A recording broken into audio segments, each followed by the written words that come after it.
The great feast of Saint Anne is coming soon, and she is one of the greatest of all the saints in the history of the world. Thus, she deserves some attention. Now, when God works, he has the good of the whole in mind, as well as the good of the faithful, the individual. We could think of it in terms of maturity. Maturity on our part. In order to do the good that God wants us to do, we have to be mature.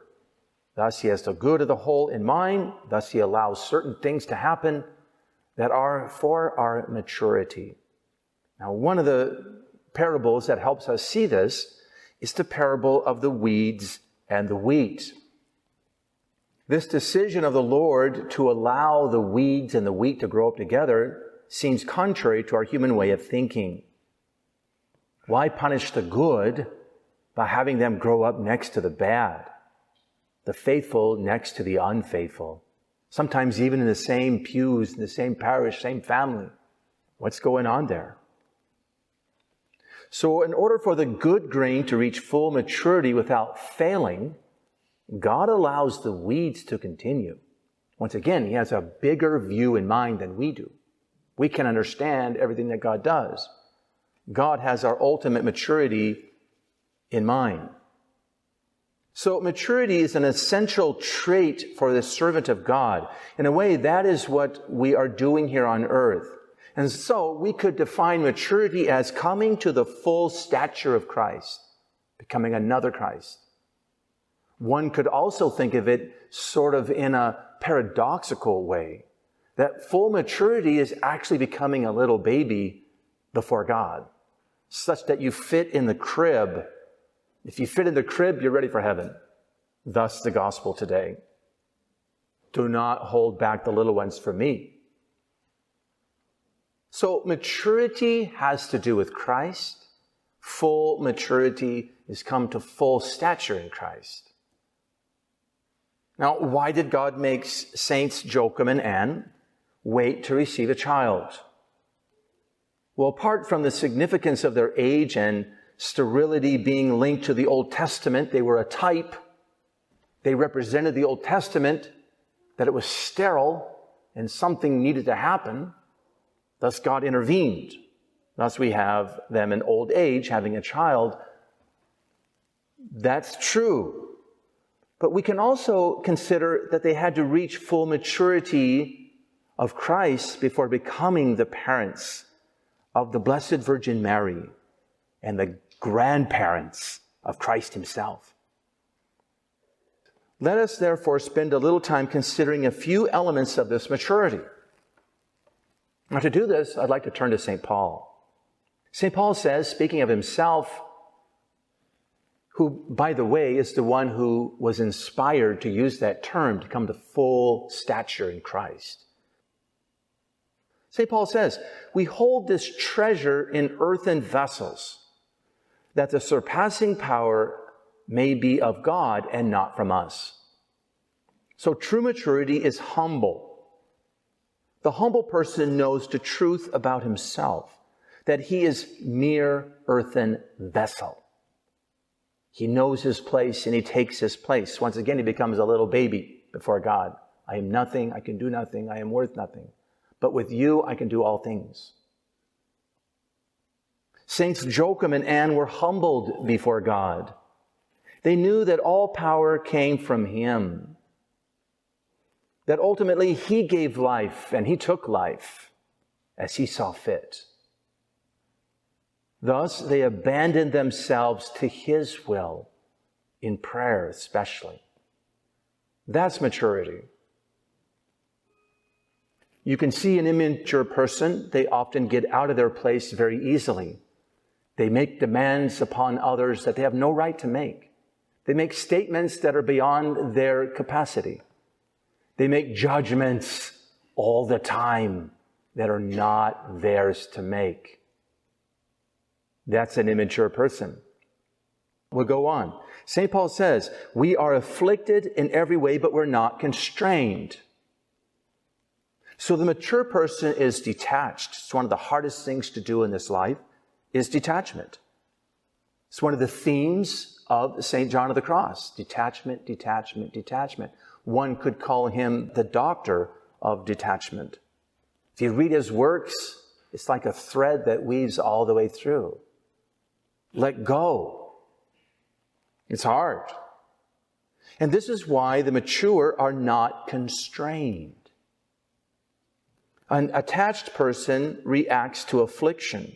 They cannot let go of something and are thereby constrained. And the devil loves it because he can come to that attachment and get them to sin again or do something sinful or wrong. This causes them much undue pain and sorrow, where the mature person, once again, as St. Paul says, is not constrained. He's afflicted in every way, he says, but not constrained. Job on his dunghill, afflicted in every way, but not constrained. Thus he was able to rise up refreshed, renewed, healthy, able to pray for others and save the day and start afresh. St. Paul goes on, we are perplexed but not driven to despair. The mature person mortifies their understanding, that they may not see why something has to be this or that way. We are perplexed. I don't know why God's doing this. I have some ideas, but I'm not quite sure. There's a lot of things going on in the world that are perplexing. They nevertheless, the mature, that is, work through it with God's power. Humanly speaking, it does not make much sense to allow the bad to flourish next to the good. And right now, we're talking flourish, right?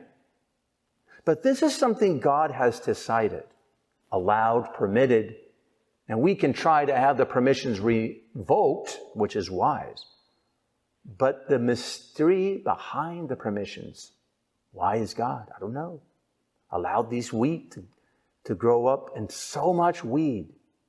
And will the wheat survive? Saints Joachim and Anne had to mortify their understanding as to why they could not have a baby in a timely way. So holy, so devout, so observant of God's law. The mature person readily accepts they do not have all the solutions.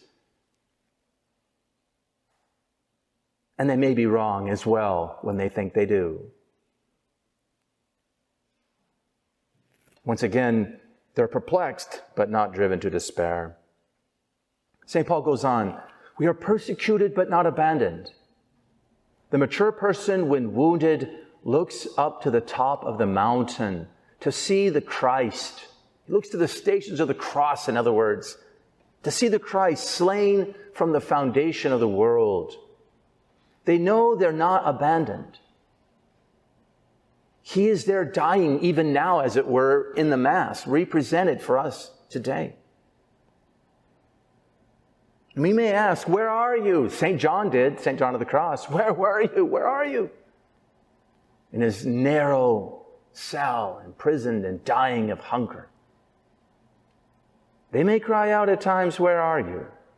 And he is right there, fighting the abuse of freedom we experienced every day with the divine freedom of dying on the cross for us, giving us power and encouragement to climb, climb, climb. I am drawing all things to myself that are willing. Are you willing? Then you must become like I am.